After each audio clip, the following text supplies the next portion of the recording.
저는 지금 사람을 많이 상대하는 일을 하고 있습니다. 어릴 적부터 사람과 관계에 의한 어려움이 굉장히 많이 있었고요. 근데 이제 같이 일하시는 분들이거나 또는 제가 사랑하는 가족 그리고 사랑하는 사람들 그런 분들이 너무 고집이 세거나 아니면 에너지가 굉장히 약하신 분들이 저에게 많이 인연으로 옵니다.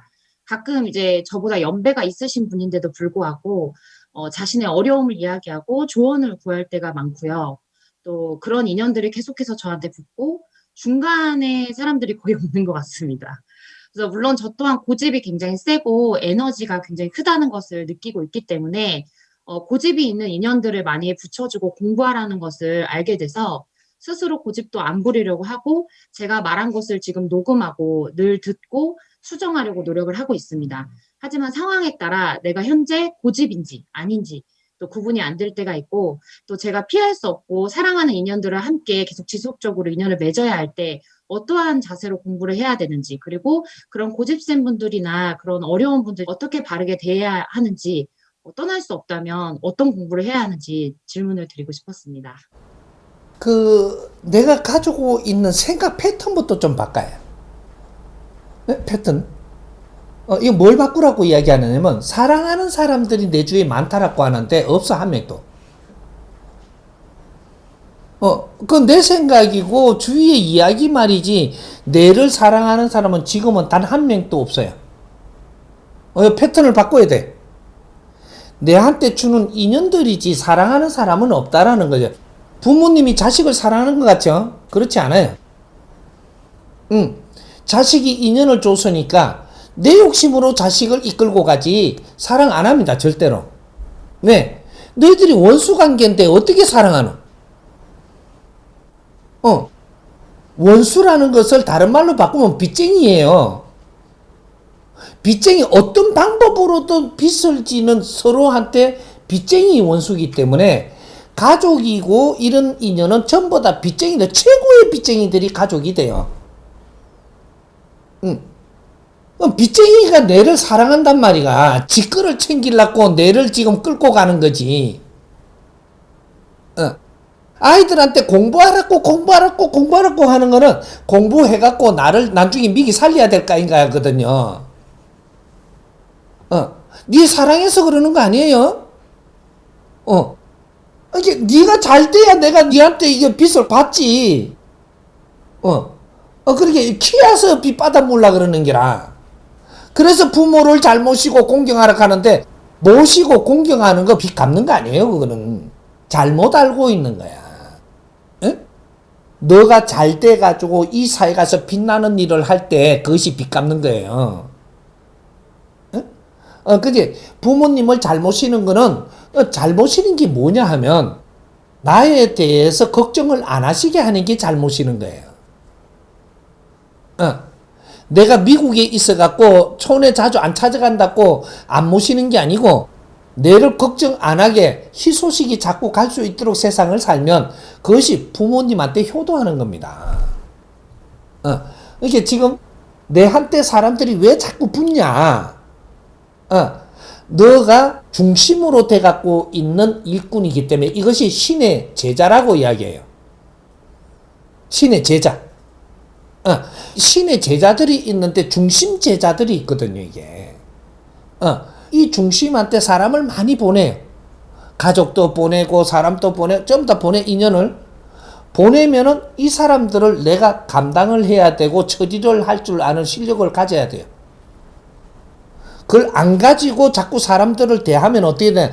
사람 때문에 나는 멍들고, 사람 때문에 상처를 입고, 사람 때문에 내가 인생이 망가진다 이 말이죠.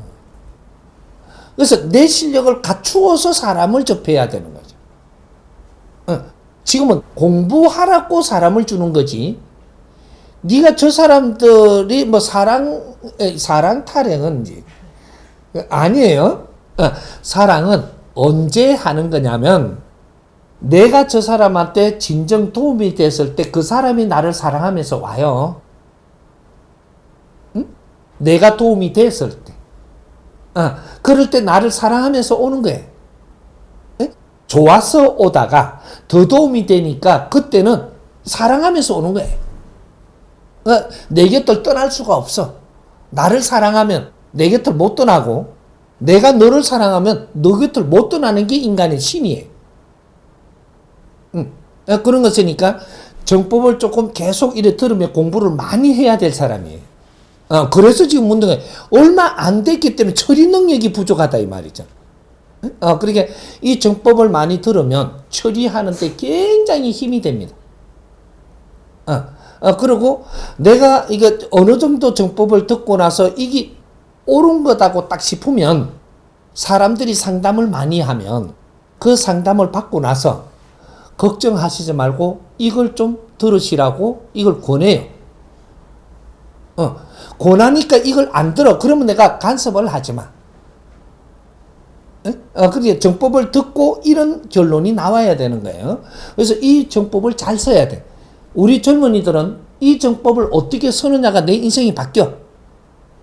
이 정법을 바르게 쓰는 방법을 자꾸 우리 모여서 연구하고 같이 나누면서 이 정법을 바르게 쓰는 법칙을 우리가 같이 나누는 거예요.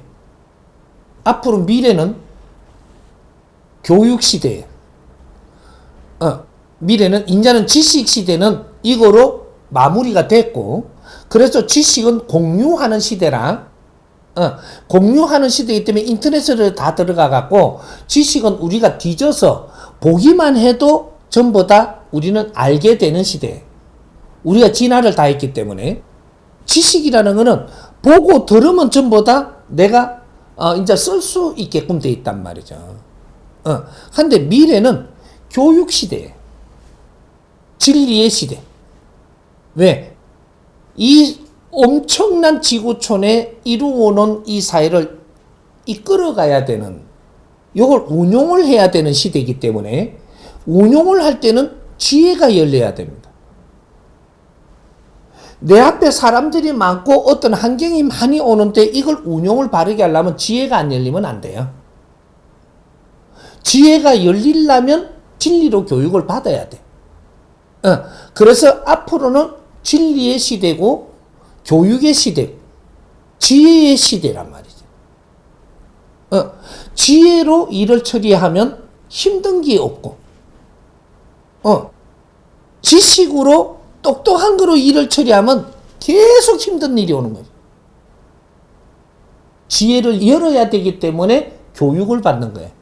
이것이 진리로 교육받는 거니까, 일단은 지금은 듣고만 있지만, 듣고만 있어도 우리가 이만큼 좋아지는데, 뭔가 분별이 나는 게 달라지는데, 나중에 이걸 갖고 연구하며 교육을 받으면 어떻게 될 거냐? 이게 원리 교육이라고 이야기해요. 이 교육을 받으면 1년 1년이 내가 엄청나게 달라집니다. 질량이. 그런 것들을 나중에 원장님하고 우리 젊은이들이 빨리 나눌 수 있도록 이제 같이 노력합시다. 오케이.